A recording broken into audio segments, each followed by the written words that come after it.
Client के PayPal से अपने बैंक अकाउंट में पेमेंट किस तरह मंगवानी है और बगैर पेपाल का अकाउंट बनाए, ये सब कुछ मैं आपको बताऊंगा आज की वीडियो के अंदर। अस्सलाम वालेकुम गाइस, कैसे आप सब। मैं हूं साहिल अहमद। देखें, फ्रीलांसिंग प्लेटफॉर्म्स लाइक फाइवर या अपवर्क वगैरह से पेमेंट मंगवाना काफ़ी इजी होता है, क्योंकि वहाँ से डायरेक्ट पायोनियर में पेमेंट आती है और वहाँ से हम अपने बैंक अकाउंट में या जैज़ कैश वगैरह में मंगवा लेते हैं। लेकिन प्रॉब्लम तब होती है जब क्लाइंट कहता है जी मैं मेरे पास पेपाल पायोनियर नहीं है, मैं पायोनियर यूज़ नहीं करता, या मैं पेपाल के थ्रू पेमेंट करना चाहता हूँ। तो पाकिस्तान में तो आपको पता है कि पेपाल अवेलेबल नहीं है। तो फिर उसका सल्यूशन क्या होगा? उसका सल्यूशन ये है कि हम एक पेपाल की ही सर्विस यूज़ करेंगे, जूम। और इसके अंदर हमें अकाउंट बिल्कुल भी नहीं बनाना पड़ेगा। हम बगैर जो है ना अपना अकाउंट बनाए जूम के ऊपर या पेपाल के ऊपर हम पेमेंट्स अपने बैंक में रिसीव कर सकते हैं। हम जस्ट क्लाइंट को अपनी बैंक डिटेल्स भेजेंगे और वो उन डिटेल्स के ऊपर पेमेंट भेज देगा। किस तरह, मैं आपको दिखाता हूँ, क्योंकि मैंने आज ही अपने क्लाइंट से एक पेमेंट मंगवाई है। मैं एक्चुअली काफ़ी देर से यही मेथड यूज़ कर रहा हूँ। इससे पहले मैं पायोनियर यूज़ करता था, लेकिन उसमें प्रॉब्लम ये होती थी कि पेमेंट जो है ना वो आई थिंक 3-4 दिन तो ले जाती है, उसके ऊपर एटलीस्ट 3 दिन ले जाती थी आने में, और काफ़ी लेट हो जाता था। तो इससे ये है कि इससे तकरीबन 2-3 घंटे में पेमेंट हमारे बैंक अकाउंट में आ जाती है। जल्दी जल्दी मैं आपको दिखाता हूँ। आप मेरी स्क्रीन पर देख रहे हैं, आपको सेंड करना पड़ेगा कुछ इस तरह का लिंक, ठीक है। ये लिंक आप गूगल पे सर्च करके भी ले सकते हैं, www.zoom.com/pakistan/sendmoney। ये लिंक के ऊपर क्लाइंट जाएगा और उसको ये बैंक डिटेल्स, मैं इधर इनमें से इंफॉर्मेशन हाइड कर दूंगा because this is my personal information. तो यहाँ मैं आपको बता देता हूँ कि मैंने इंफॉर्मेशन दी क्या क्या है। फर्स्ट ऑफ ऑल बैंक का नेम दिया हुआ है, उसके बाद अकाउंट टाइटल, फिर अकाउंट का आईबैन। अब अगर आपको पता नहीं आईबैन क्या होता है, तो आपकी जो चेकबुक के ऊपर लिखा होता है ना, आप अगर अपनी चेकबुक देखें तो उसके ऊपर आपको 24 डिजिट का एक कोड लिखा है नजर आएगा, जिसके अंदर नंबर्स भी होंगे और कुछ अल्फ़ाबेट्स भी होंगे कैपिटल लेटर्स में। और वो आपके चेक के ऊपर टाइटल के शायद नीचे होता है या ऊपर, I don't remember right now, but आपके चेक के ऊपर आपको मिल जाएगा।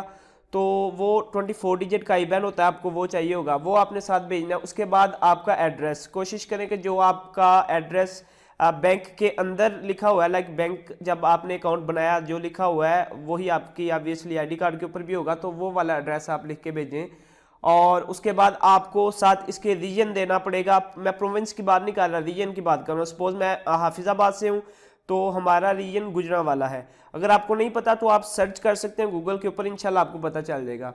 उसके बाद प्रोविंस भी चाहिए होगा, आप अपना प्रोविंस दे दें, और उसके बाद पोस्टल कोड, ठीक है। उसके बाद आपको प्राइस बता सकते हैं, लाइक आपने कितने पैसे उससे मंगवाने हैं, ये साथ उसको बता दें। मैं जब भी इससे पेमेंट मंगवानी होती है तो मैं यही चीज़ करता हूँ कि लिंक सेंड कर देता हूँ, बैंक इन्फॉर्मेशन, और उसके बाद अमाउंट कितनी, और उसके बाद क्लाइंट क्या करता है, मैं इस लिंक के ऊपर जाके आपको दिखाता हूँ कि ये बेसिकली है क्या। और मैं एक्चुअली वीडियो के थोड़ा सा आगे जाके कुछ कंपैरिजन करूंगा इसका जूम का और ट्रांसफ़र वाइज। एक काफ़ी लोग और भी जो है ट्रांसफ़र वाइज भी रिकमेंड करते हैं, लेकिन इन दोनों में से जो मुझे बेटर लगता है वो जूम लगता है। क्यों लगता है वो मैं बाद में बताऊंगा। अभी मैं बताता हूँ कि क्लाइंट का क्या प्रोसेस होगा। यहाँ वो जो है ना अमाउंट अपनी एंटर करेगा। सपोज $200 दिया है, तो अगर कन्वर्जन रेट देखे ना तो वो ये 156 जो अभी करंट है वो आ रहा है।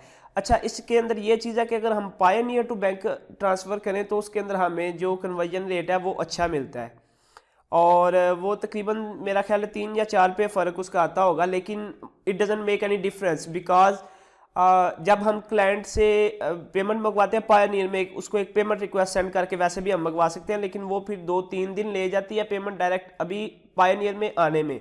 वो टाइम बहुत ले जाता है, और आई डोंट थिंक कि फास्ट पेमेंट लेने के लिए 300-400 देना जो है ना, वो $100 के पीछे अगर हम 300-400 रुपये देते हैं तो वो कोई बहुत बड़ी अमाउंट है। बाकी फैसला फिर भी आपके ऊपर है, ये मुझे ज़्यादा बेटर लगता है, मैं इसलिए इसको यूज़ करता हूँ।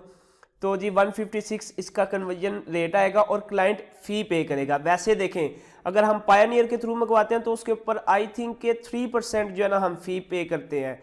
उसके ऊपर क्लाइंट के पास ऑप्शन होता है, या क्लाइंट खुद पे करता है या क्लाइंट कहता है जी ये फ्रीलांसर पे करेगा, लाइक जिसने पेमेंट मंगवानी है वो पे करेगा। तो इसके अंदर कितनी फ़ी है? इसके अंदर फ़ी है जी, अगर वो पेमेंट करता है अपने पेपाल के बैलेंस से तो $5 होंगे, बैंक अकाउंट से करेगा $5, यानी जो भी मेथड वो चूज़ करता है पेमेंट करने के लिए तो उसको $5 एक जो है ना वो सॉलिड फ़ी पे करनी पड़ेगी ट्रांसफ़र की। उसके अलावा कोई फ़ी ना आप पे करेंगे ना आपका क्लाइंट पे करेगा।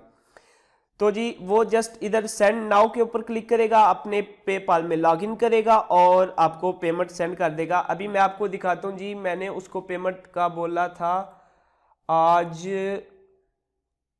लेट मी चेक, 11:10 के ऊपर मैंने जो है ना उससे पेमेंट मंगवाई थी और मेरे पास पेमेंट ये देखें मुझे ईमेल आ गया था जी, Zoom Ezra E Cassin is sending you money, और ये 1:48 तकरीबन 3-3.5 घंटे के अंदर पेमेंट मेरे बैंक अकाउंट में आ गई। So this is very fast method जो कि मैंने यूज़ किया है और मैं इसी को रिकमेंड करूँगा। अभी मैं जल्दी जल्दी आपको जो है ना वो ट्रांसफ़र वाइज भी ज़रा सा चेक करवा देता हूँ। ट्रांसफ़र वाइज ये रहा।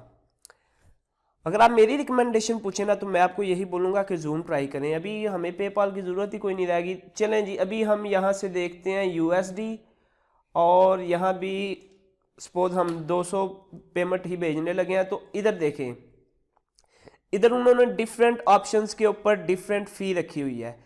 अगर वो पेमेंट करता है अपने डेबिट, देखें इधर पेपाल से वो जो है ना डायरेक्ट पेमेंट मेथड नहीं है कि क्लाइंट अपने पेपाल से पे कर सके।